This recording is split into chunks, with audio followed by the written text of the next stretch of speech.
Hello everybody. Welcome to my video on the Sacral Energy Center.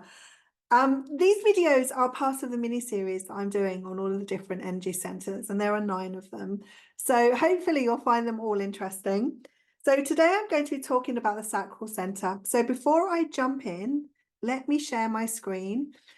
If you haven't seen any of the other videos, please do go back to the earlier ones, especially the ones on the head and the throat, because I'm going to a little bit more detail about what the defined centers mean and what the undefined centers mean. So just very quickly, if you see a shape that's colored in, then this is a defined center. It doesn't matter what color it is, that's just the branding of the chart. If you see a center that's white with colored numbers, this is an undefined center. And if you see a center that has completely white but no colored numbers, then it's an open center.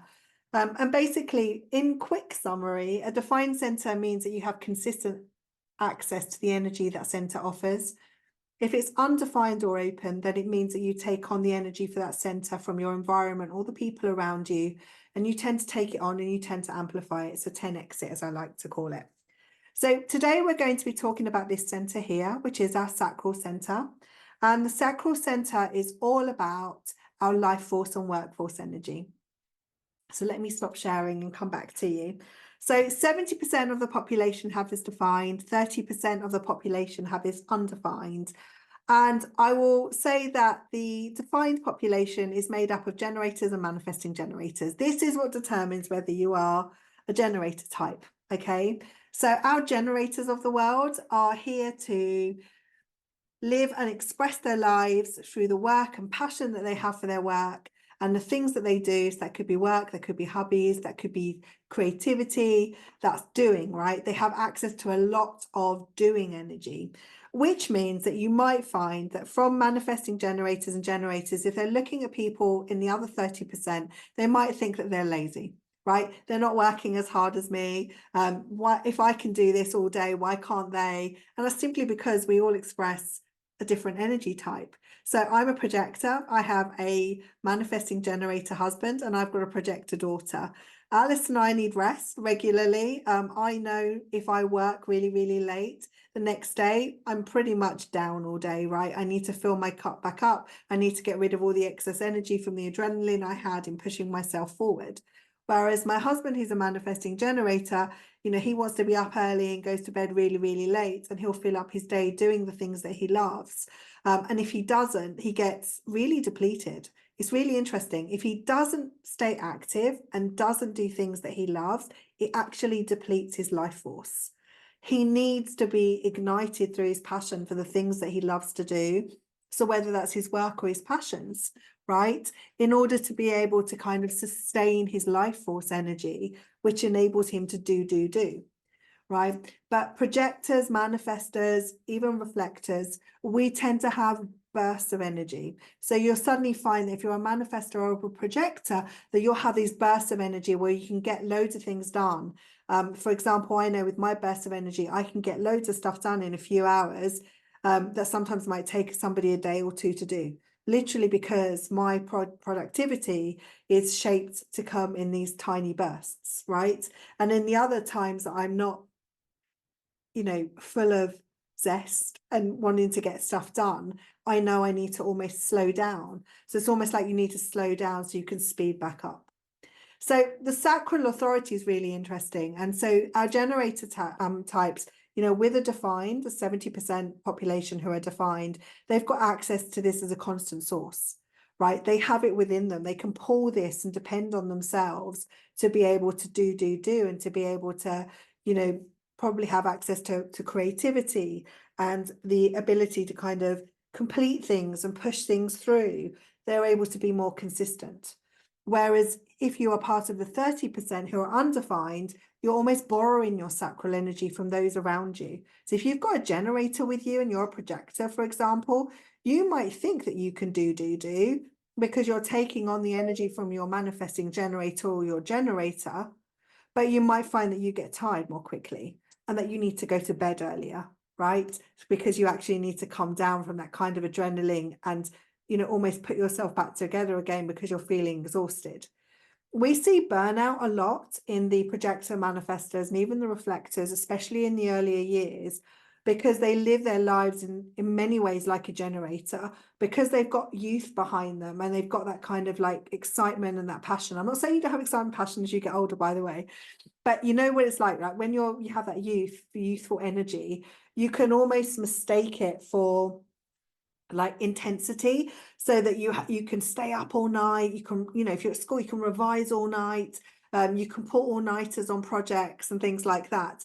But what happens is if you pursue and persist down that route, that's when you experience burnout. That's why typically most people will hit burnout within those energy types, sort of you're in your 30s, right? Because what they've done is they've kind of powered through their youthful years, powered through their 20s, powered through some of their 30s, and then it started to kind of like almost come undone and realize that they don't really have this consistent energy that enables them to do. And it's by doing and by burning out that you learn what's right for you. And I always talk about contrast, because I think if you don't experience the opposite of something, how will you know the optimal expression of it?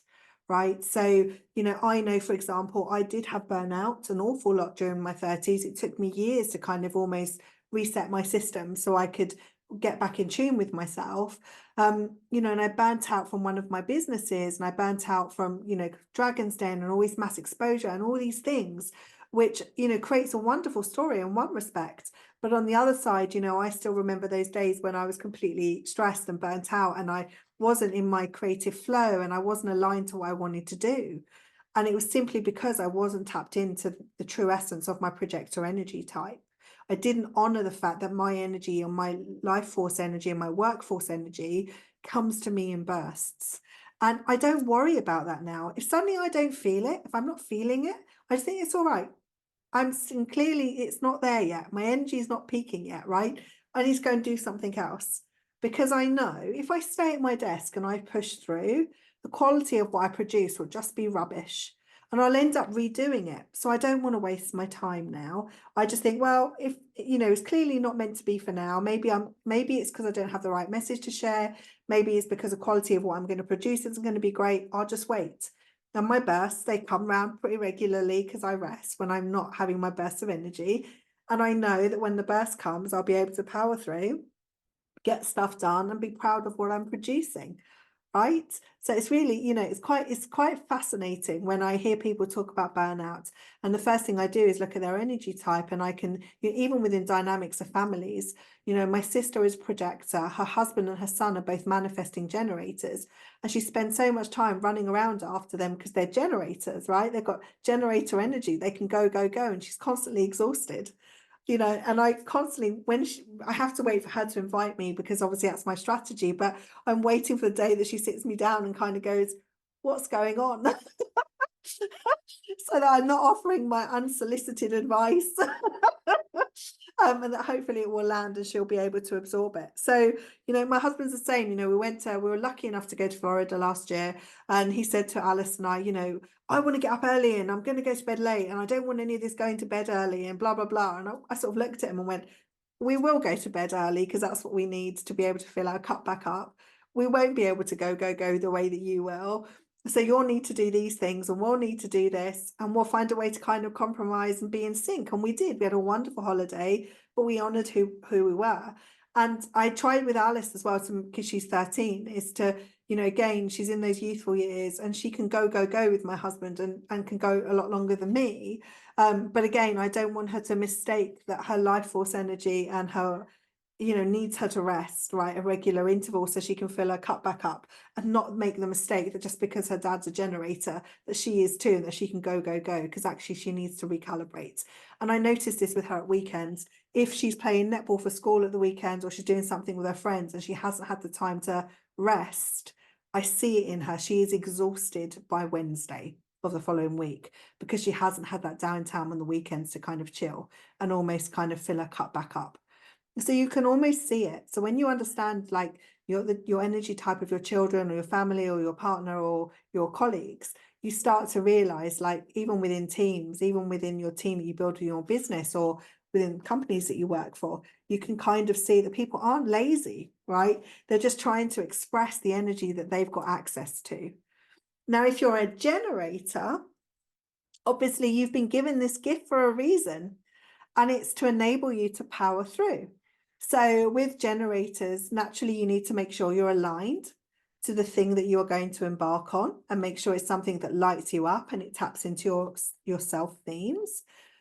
So when you feel joy, when you feel like contentment and happiness, and it's something that lights you up, then you'll need your sacral energy to help you push through.